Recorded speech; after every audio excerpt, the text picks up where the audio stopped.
Hey everyone, this is Mad Matt Collectibles here. Today I wanted to talk about what I like to refer to as forever stories. So what does that mean? Well, as it implies, right? Stories that just keep going on and don't really have an ending. I was thinking of this, well, I think about this all the time, but I was thinking about it especially when I was watching Age of Ultron yesterday. And I think that's a bit of an underrated movie. I didn't like everything that they did in that movie, but overall I enjoyed it. And I think the actors gave solid performances all around. And I just thought about where it was at one point and where it ended up. And it ended well with Endgame. I think they did a good job at wrapping up the original Avengers arcs for the most part. And then now we have Doomsday, and it's not a spoiler to say that Robert Downey Jr. is coming back as Doctor Doom. I mean, I would hope that I didn't spoil that for you. Hopefully, you're not upset at me, or upset with me, but it's been all over the internet for years now, like 2 years. So, anyway, and I just think of what that does for people who really enjoyed Robert Downey Jr.'s performance in Endgame, and that thought that that was a nice way to wrap it up, and just the character's arc and what they did with his story. And that's been discussed to death though, so I won't discuss it too much here. The overall point is these stories that don't have ends, so you don't get a satisfying conclusion to some of these stories,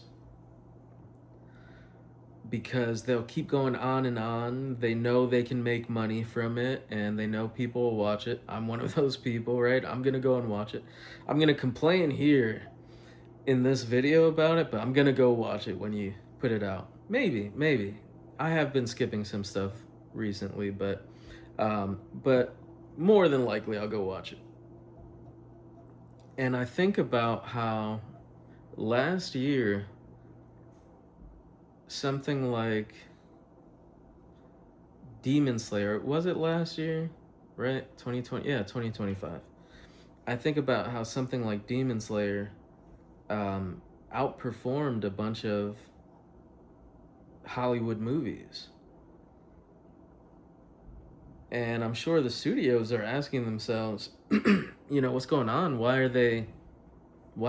did this anime adaptation or this manga adaptation put in movie form, in anime movie form, why did it outperform Fantastic Four with all of the brand recognition there? Why did it outperform Thunderbolts with that being marketed as this must-see Marvel movie that's going to be important to the MCU going forward and the wider MCU story? And one of the things for me that interests me when it comes to anime and manga, and why I think some people prefer it to stories that come from here in the US, is that they have an ending. For the most part. Goku's never going to have an ending, right? We know Dragon Ball, I mean, that's a whole nother story. Dragon Ball hasn't even completed one of their own series, Dragon Ball Super. It's been years that, people like myself have been waiting for the next chapter. But anyway, that's a story for another day. But most anime and manga, they end. They have an ending. Jujutsu Kaisen has ended. Not in the anime, but in the manga. They actually even had a spin-off or a sequel series. My Hero Academia has ended. A bunch of the big ones, that I'm blanking on now, but several things. Kaiju number 8, Solo Leveling, all kinds of things have all, so much has come out that has also ended. Except for One Piece. One Piece is still going. I think I'll be in my 40s when that ends. Not even joking. It sounds like, but I will be. I'm not too far off from there. So I think it will be. But mostly, they have an ending. And that's really important to a story. A story, by definition, has to have an ending. You have to know that there's going to be a point where the journey ends, or the rest of it becomes less meaningful, it becomes less interesting.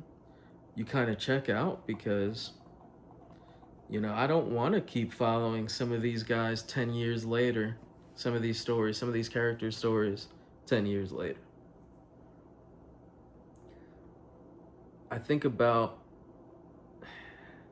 well, I don't want to go into spoilers for some of these series because they're ongoing. Or even like Invincible, right?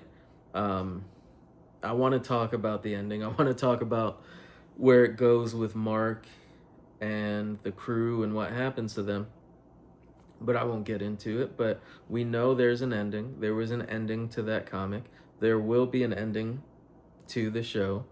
You will get to see Mark from Invincible from season 1 to season, 8 or whatever they get to. Or less, whatever they get to. And that makes you more invested as a reader or as a watcher, as the audience, right? Because you want to see that. You also kind of want to see the character rest after a while. You don't want to be overexposed to the character. There are all kinds of reasons why there should be endings. And I think we're going to continue to see a growth in anime and manga viewership, even more so, which that's already cool that people are watching that. Back in the day, making it sound like I'm super old, I'm not, but I do remember when I was younger and it wasn't as cool to watch anime or be into anime and manga. It was seen as odd. And I grew up in New York at that, so usually things are pretty progressive there, and things are acceptable there before they're as accepted in other parts of the country. And even in New York, it was weird if you watched anime and manga, even though a bunch of people were watching anime and didn't realize it, right? Because Pokemon was an anime, Yu-Gi-Oh was an anime. What else? I mean, even back in the day, right? Wasn't Speed Racer an anime? Didn't Speed Racer start in Japan? But what else? We had Pokemon. Oh, Digimon, of course. Pokemon, Digimon, Yu-Gi-Oh. And there were more that I'm just not thinking of right now. But so that was cool enough. But even that, I guess, people fell out of love with that. And if you watched that after a certain point, you were weird. I remember playing Yu-Gi-Oh still in high school, and there were people that would definitely make fun of that. But now it's acceptable. Now they're cool, and now it's cool to like that stuff. And but I think we'll continue to see an increase because I think that's a big reason. I think because stories have an ending.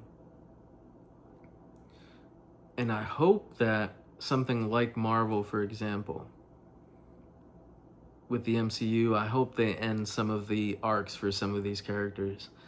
But it's easier to do that for movies than it is for comics and for some of these other mediums. I don't really know how you fix that, right? Because Do you want to not keep going? Do you want to stop telling a story about a character that's continuing to make money for you and get views? And I don't know, it's one of those problems where there's not a simple solution, right? Because the comic industry, for example, there are a lot of jobs there. There are a lot of people making money off of that, that make a living off that. More power to them. I want them to. I don't want comics to go out of business, right? I don't want them to stop making comics in general, but I do want some of these characters to have endings. And yeah, so it's not simple, right? There's not a simple solution. So I don't know. I don't know what to say. I kind of wanted to just vent about how I felt about that stuff, because I do kind of, I don't want to be in a world where Superman doesn't have ongoing stories in the comics, and yet I do want a satisfying conclusion to his story. I don't want to live in a world without the Avengers in the comics or in the movies, but I do want to see, them have a satisfying conclusion to their story. So what do you do? I don't, I don't know. Um, what do you guys think? What are your thoughts on this? Am I just kind of rambling? I know I'm rambling. But what are some of your favorite endings? Is there a story I'm missing that you think had a really satisfying ending that I should watch or read, or, you know, or whatever? Just let me know. I'm definitely interested. But I'll see you next time.